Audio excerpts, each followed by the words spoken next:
आपको बताएं कि यदि नदियों को संरक्षित नहीं किया गया तो आने वाले दिनों में पानी के बड़े संकट से हमें दो चार होना पड़ेगा।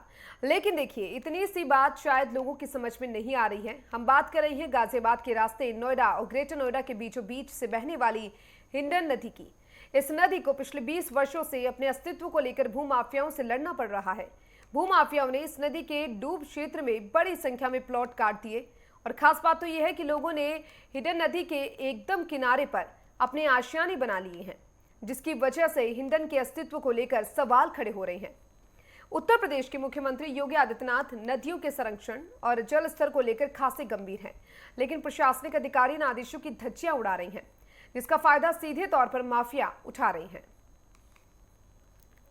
आज हम आपको एक ऐसे सफ़र पर लेके चलते हैं जो सफ़र हिंडन से जुड़ा हुआ है। ये हिंडन नदी है। ये रास्ता देश की राजधानी दिल्ली के लिए जाता है और अगर इधर की तरफ से देखें तो ये रास्ता उत्तर प्रदेश की राजधानी लखनऊ, मुरादाबाद, बरेली, रामपुर से होते हुए गाजियाबाद के जरिए राजधानी की तरफ पहुंचता है। ये हिंडन नदी है। ये हिंडन नदी कभी यहाँ किलोमीटरों के दायरे में बहती थी, लेकिन अब ये नाले में तब्दील, गंदे नाले में तब्दील हो चुकी है। इसके किनारे पर घर की चाह में ये लोग बाहर से विस्थापित हुए हैं, यहाँ की कंपनियों में काम करते हैं और इन्होंने बिल्कुल इसके किनारे पे ये घर अपने बना लिए हैं। अभी पिछले दिनों बाढ़ भी आई थी तो ये घर जो है ये सारे के सारे जलमग्न हो गए थे और यहाँ के स्थानीय लोगों ने, स्थानीय प्रशासन ने इनकी काफ़ी मदद की थी, लेकिन उसके बावजूद इन मकानों के बनने का सिलसिला जारी है।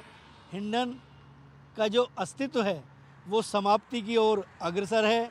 ये गंदे नाले में तब्दील हो चुकी है और इसको संरक्षित करने की जिम्मेदारी स्थानीय अधिकारियों के हैं। उत्तर प्रदेश के मुख्यमंत्री योगी आदित्यनाथ का स्पष्ट मत है कि किसी भी तरीके से जो जोहड़ हैं, जिनको हम तालाब कहते हैं, उन पर और नदियों पर किसी तरीके का अतिक्रमण बर्दाश्त नहीं किया जाएगा। लेकिन स्थानीय प्रशासन और स्थानीय अधिकारियों की हठधर्मिता ये है कि ये जो स्थिति है, जो इन्हें बसाने का जो सिलसिला है वो यथावत जारी है।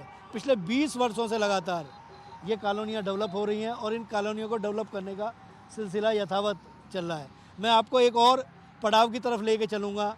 मैं दिखाने का प्रयास करूँगा उसमें कि आपको नोएडा और ग्रेटर नोएडा के बीच किस तरीके से आती है। मैं 19 में लिया प्लॉट। अच्छा। मतलब ज़्यादा ही हो गया, 18 के आसपास लिया था मैंने, 4-5 साल से ऊपर हो गया और अभी तक सुविधा कुछ नहीं मिली अभी तक।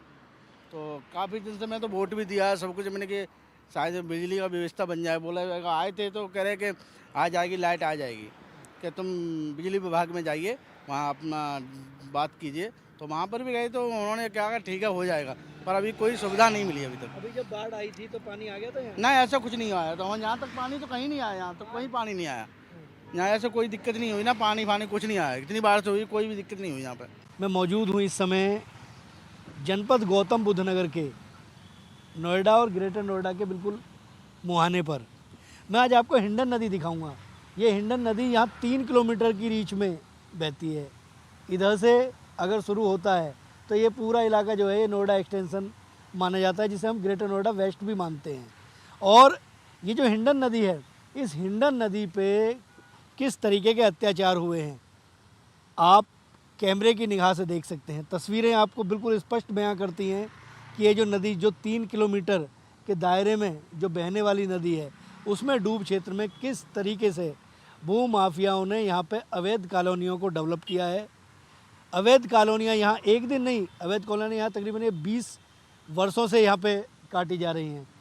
उत्तर प्रदेश के मुख्यमंत्री योगी आदित्यनाथ का बिल्कुल स्पष्ट तौर पे मत है कि कहीं भी अवैध कॉलोनी डेवलप नहीं होनी चाहिए, लेकिन अधिकारी किस तरीके से उनके आदेशों की धज्जियाँ उड़ा रहे हैं, इसको स्पष्ट तौर पे आप लोग देख सकते हैं। यहाँ से यदि मैं इधर दिखाने का प्रयास करूँ मेरे लेफ्ट हैंड पे, तो ये जो इलाका है ये इलाका नोएडा की तरफ जाना जाता है और ये हिंडन नदी जो है नोएडा और ग्रेटर नोएडा को बांटती है। तो यदि नदियों का ऐसा हाल होगा और डूब क्षेत्र में इस तरीके से ये कॉलोनियाँ डेवलप की जाएंगी तो पानी के लिए जो पानी का जल स्तर है उसके नीचे जाने की एक भारी वजह ये भी है कि जलों को हम, जो नदियां हैं, जल को हम संरक्षित नहीं कर रहे हैं और नदियों को हम सुरक्षित नहीं कर रहे हैं। कैमरा पर्सन अजय के साथ राजकुमार चौधरी, नेटवर्क 10, नोएडा।